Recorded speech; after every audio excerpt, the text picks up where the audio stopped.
Bom dia, nono ano. Falei para vocês que eu voltava ainda hoje com esse vídeo, né, explicativo aí para nós finalizarmos finalmente o livro 3, tá? Então, o que que acontece? Lá na página 44 da apostila do volume 3 de língua português, nós temos ainda alguns exercícios para finalizar, né? O exercício ele fala assim: vocês vão ler a charge, né, do cartunista Duque para a revista digital Dom Total. Então, tem lá, né, um diálogo entre esses dois personagens.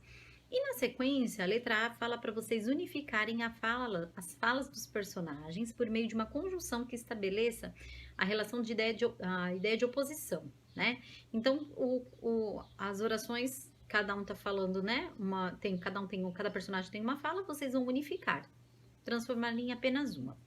Depois, qual a incoerência entre os fatos notada pelos personagens, né? Então, o que há de incoerente, o que os personagens notaram de incoerente, né?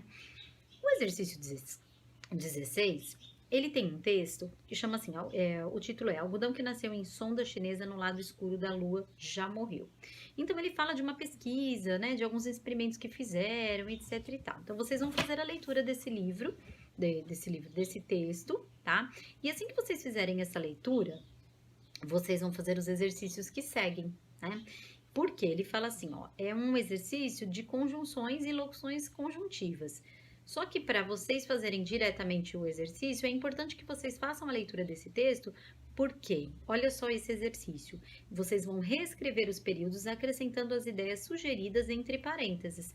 Para tanto, utilize sempre uma conjunção ou uma locução conjuntiva. Então, o que acontece? A conjunção ou a locução conjuntiva que vocês utilizarão está entre parênteses. A ideia, né, da conjunção que vocês terão que utilizar, ela está entre parênteses. Então, olha só a letra A. O algodão nasceu em uma sonda chinesa. Vocês têm que usar uma conjunção que dê a ideia de uma ideia contrária. Então, vocês vão utilizar uma conjunção e vão acrescentar ali uma informação, né? Então, por exemplo, vai ficar assim essa letra A. O algodão nasceu em uma sonda chinesa, contudo, durou pouco. Então, vocês precisam fazer um acréscimo de algumas orações, tá bom? Mas respeitando todas as ideias ali entre parênteses, ok? Lá no caderno de atividades, na página 28, eu vou fazer a explicação agora desses exercícios que ficaram faltando, né? E vocês vão fazer os exercícios e na sequência que vocês concluírem, vocês vão assistir o vídeo da correção para ver se tá tudo ok e aí enviam as fotos para mim, tá bom, meus amores? O exercício 2, nós fizemos o 1 e o 2 não. Ele fala assim, ó, leia a tira a seguir e responda as questões. Então, é uma tirinha aí do Maurício de Souza, né? Então, tá lá. Que tal levar essa blusa maravilhosa? Não, só quero o boné. E essa calça de linho? Só quero o boné. Um par de luvas? Só o boné. Eita, freguês difícil. E aí, quando nós nos deparamos com o último quadrinho, nós vemos que é um crânio, né? Então, não teria como ele usar uma calça, uma luva, né? Um par de luvas ou uma blusa, enfim, tá? Nos dois primeiros quadrinhos, um personagem mostra algumas peças de roupas para o outro. Ao que tudo indica, qual é a profissão daquele personagem? Então, né, bem tranquilo aí. Na letra B, que características comuns dessa profissão as falas e as atitudes do personagem evidenciam? Né? Então, vocês vão pensar um pouquinho aí e vão responder, tá? Depois, na letra C, ele fala assim: em geral, as histórias em quadrinhos, as HQs, utilizam as linguagens verbal e não verbal. Nessa tira, qual elemento visual causou humor? Né? Que foi a linguagem verbal ou a não verbal? Explique a fala do personagem no último quadrinho. Eita, freguês difícil, tá? E a letra E. Se o vendedor fizesse ao cliente a pergunta: que tal levar esta blusa, esta calça e esta gravata maravilhosa? A concordância estaria correta? Justifique sua resposta. F. Qual é a outra possibilidade de concordância do adjetivo maravilhosa no item E? Né? E o 3. Vocês vão reescrever as frases substituindo a palavra sublinhada pela que está entre parênteses.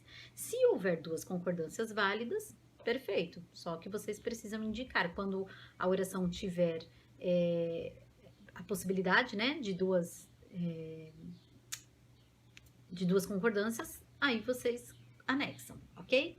E no número 4, vocês vão identificar em cada par de frases aquela que apresenta a concordância nominal correta. Então, vocês vão apresentar qual é a oração que está correta, tá? E na página 31, aí finalmente finalizando o nosso livro, tá?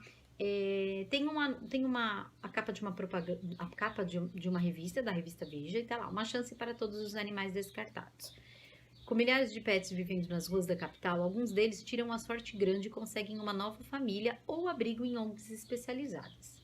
Né?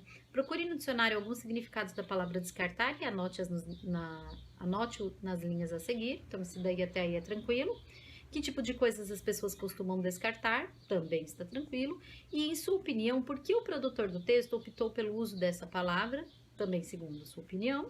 E, se contasse no texto a frase em ONGs e abrigos especializados, a qual termo ou adjetivo se referiria? Tá? Então, vão fazer essas atividades. Assim que vocês fizerem, assistam o próximo vídeo, né? Que é o de correção, para vocês aí sim anexarem as fotos dessas atividades aqui no Google Classroom, tá bom? Beijo, até daqui a pouco.